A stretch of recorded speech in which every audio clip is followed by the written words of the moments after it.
시청자 여러분 안녕하십니까?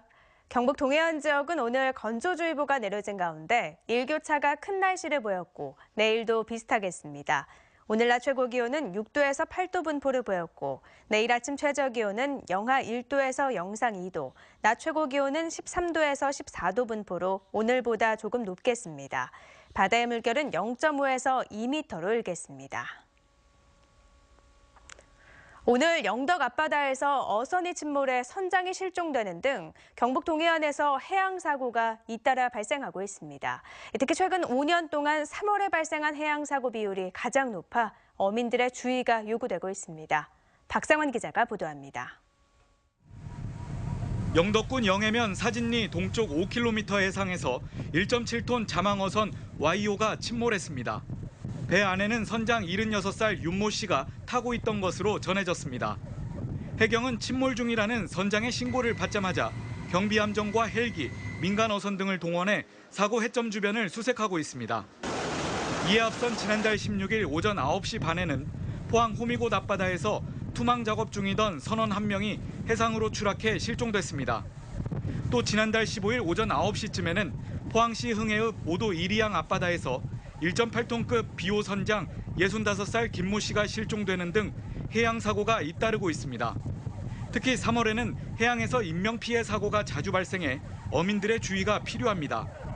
해양수산부의 3월 동해 해역 안전 예보에 따르면 최근 5년 동안 3월에 인명피해가 발생한 사고 선박은 8척이었으며 폭발 사고도 1건 발생해 연중 관련 사고의 발생 비율이 가장 높았습니다. 또 최근 5년 동안 3월에 발생한 해양안전사고는 모두 67건으로 기관 손상이 21건, 전복과 충돌 사고도 3건씩 발생했습니다. 포항 지역의 경우 노후 선박 비율이 20%가 넘어 설비 불량과 결함으로 인한 사고 위험도 높은 편입니다. 출항 전 항해 장비, 기관 장비 점검을 생활화하고 농무기, 시정 불량 시 무리한 항해나 조업을 자제하고 해상 사고에 대한 경각심을 갖고 운항한다면 충분히 예방하실 수 있습니다. 해양 사고는 자칫 대형 인명 피해로 이어질 수 있는 만큼 철저한 선박 안전 관리가 필요합니다. MBC 뉴스 박상환입니다. 환경운동연합과 원자력안전연구소가 고리 원전의 중대 사고를 가정해 시뮬레이션한 결과 부산, 울산 등 인근 170만 명의 주민들이 반경 20km 밖으로 대피하는데 22시간이 걸리는 것으로 나타났습니다. 이렇게 대피가 늦어지는 이유는 한정된 교통망에 일시에 많은 차량이 몰려 심각한 정체 현상이 예상되기 때문으로 신규 도로 개설의 필요성도 제기됐습니다. 한편 월성과 한울 등 국내 다른 원전들도 사정이 비슷할 것으로 추정돼 국내 원전의 방사선 비상계획구역 확대와 주기적인 대피 훈련 실시 등 방사능 사고에 대비한 군안 시스템 구축이 시급하다는 지적입니다. 경북교육청이 관내 개인 과외 교습자에 대한 대대적인 지도 점검에 나섭니다. 23개 교육지원청 직원들이 해당 지역별로 나눠 지도 점검을 벌이고 장소, 과목, 교습비 변경 사항 미신고, 한 장소에서 여러 과목 강사가 함께 교습하는 행위 등을 집중 점검합니다. 대학이나 대학원 재학생을 제외한 모든 개인과외 교습자는 교육청 신고 후에 과외를 해야 하고 자택에서 수업을 하는 개인과외 교습자는 출입문 주변에 잘 보이는 곳에 교육청 신고 번호와 교습 과목을 정해진 양식에 맞춰 표시해야 합니다.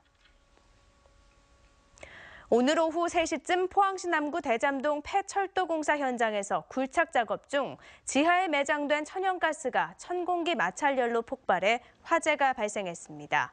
이 사고로 현장 근로자 2명이 얼굴에 1, 2도 화상을 입고 인근 병원으로 옮겨졌으며 긴급 출동한 소방대원들이 진화 작업을 벌이고 있습니다. 경찰과 소방당국은 정확한 화재 원인을 조사하고 있습니다.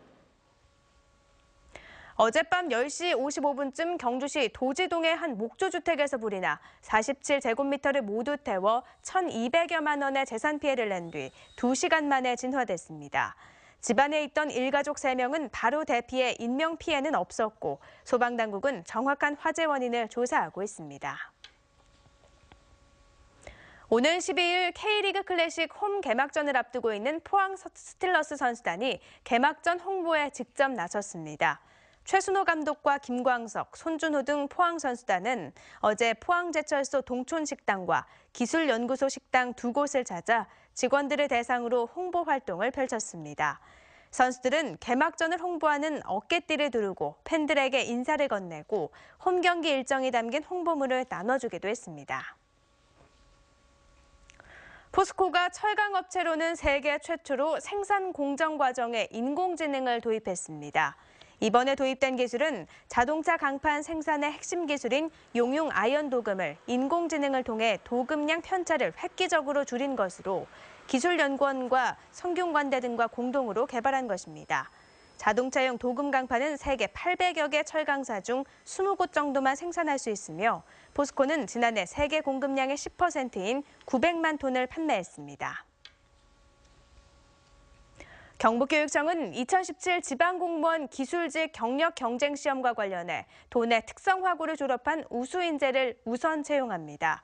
올해는 시설 직렬에 9명을 모집할 예정인데 교육청은 오는 9일까지 경주 디자인고 등 관련 학과가 설치된 도내 7개 특성화고교를 방문해 채용 설명회를 개최합니다.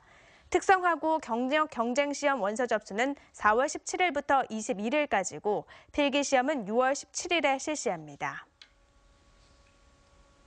경상북도는 13억 5천만 원을 들여 5톤 이상 사업용 화물차를 대상으로 올해부터 오는 2019년까지 해마다 3,000대씩 후방 카메라 장착비의 50%를 지원하기로 했습니다.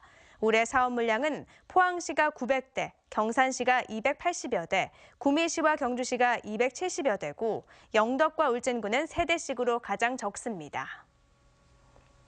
이상으로 포항 MBC 이브닝 뉴스를 마칩니다. 고맙습니다.